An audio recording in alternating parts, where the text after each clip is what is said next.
Sometimes the solution to a challenge in life isn't cleverer thinking. It's to step back and look at the problem, not the solution. And then you'll realize that you had some hidden assumption or some assumption that you could relax that you didn't realize. And that will change everything. For example, here's a riddle.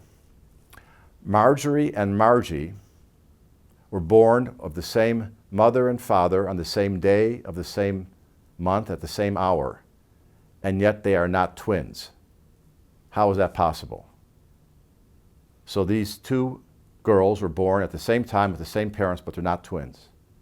Well, the answer is they're triplets. Now you could start reasoning. You're not going to get there because you have an assumption, implicit assumption that you're making. You have a picture in your mind. That's why the riddle is tough. I say Marjorie and Margie. You're picturing two girls or two women. Once you have that picture in your mind, you're excluding the answer, which is triplets or quadruplets or something else like that. And that happens in life too, that sometimes the answer is easy once you question your assumptions.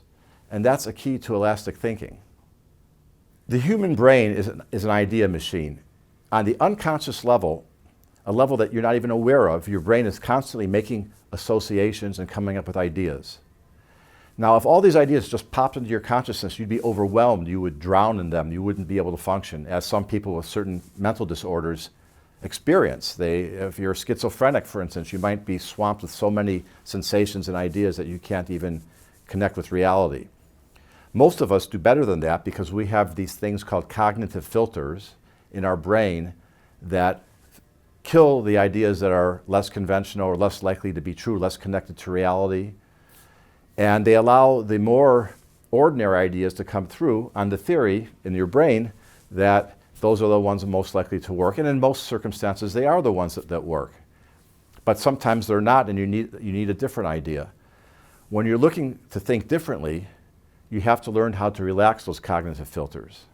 When you relax your mind, it's only when you relax your mind and you open your mind and you open yourself that a new idea can pop into your mind that, hey, maybe I never thought of this. I didn't question that. So because of that, when you're exercising elastic thinking, when you're trying to get a new idea or to question an assumption, overcome a mental barrier, to adapt to change rather than applying the same old, it's important to keep all distractions away from you. Keep anything that would focus your mind away. For instance, your cell phone. Even if you're not checking your cell phone, but you know it's on, you might feel it vibrate, or you might just think, I wonder what's there. That's bad. Changing your task, multitasking is bad. You're not going to get these really brilliant ideas if every 10 minutes you're going to another focus. These things take time. So another point is you have to give yourself the time. For me, it's unlimited time. If I'm doing physics or if I'm writing a book and I start at 10 in the morning, if I have something to do at 1 in the afternoon, that kills the whole morning. I can't do it. I won't even start. I'll just say, I can't work today because I have something to do at 1.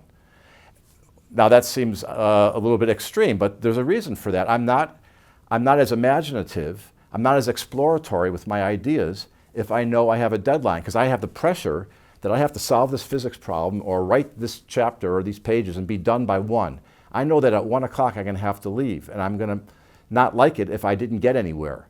But what I need to be imaginative is to not worry about not getting anywhere. I need to get rid of that and relax my mind and to be able to go, this idea might be really stupid.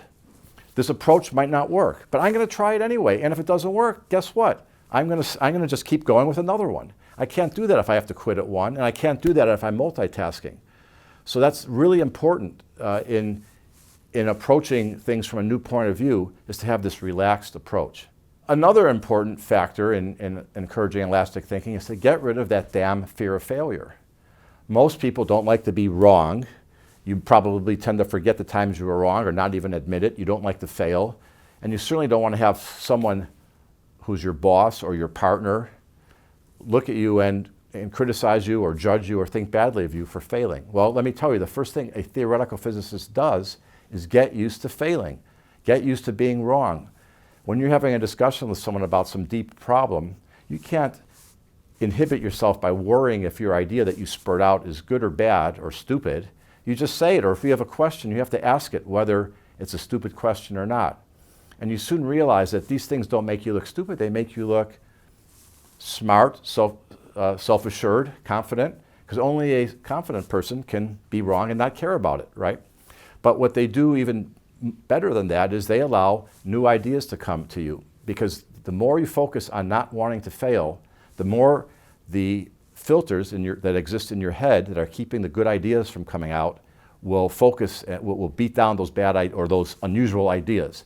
The unusual ideas are often bad ideas, they're often wrong ideas, but if you beat them all down, you're not going to get the minority of them that are great ideas that no one else would have thought of, because all those other people are conventional thinkers and they're afraid of failing.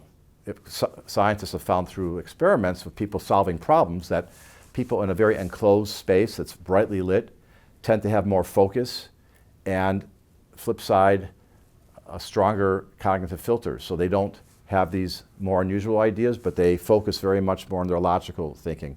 If you're in a less well-lit room, a quiet room without external noises, a room with high ceilings, your mind can be more unfocused and allow a broader range of thinking to come into play.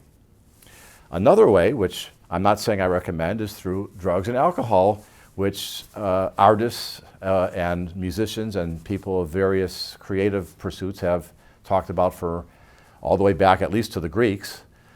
Alcohol inhibits your cognitive filters. It also inhibits your executive function. So your brain also has a control function, which controls logical, rational thought, but also guides your elastic thinking in a way that seems useful. If you relax that too much, you're going to have these ideas, but you're not going to be able to focus them into something coherent. So alcohol can have that issue. Marijuana also relaxes your cognitive filters. It has other effects, just like marijuana has secondary effects, just like, I shouldn't say secondary, but other effects, just like alcohol does. For instance, it impedes your working memory. So you might be getting all these ideas, you're forgetting what you're trying to do. Or they might be fleeting memories, and has many other effects on you. Ayahuasca is a hallucinogen that some people have used, which has a multitude of effects and can be actually very nasty and a bad experience, but it also acts on the cognitive filter. So drugs of many types can be used to loosen or relax your cognitive filters, but you have to be careful because they each have a multitude of other effects. If you want to get new ideas and you want to overcome your mental blocks, you have to free yourself from those distractions and from other focuses. And relax your mental filters that will let the ideas through.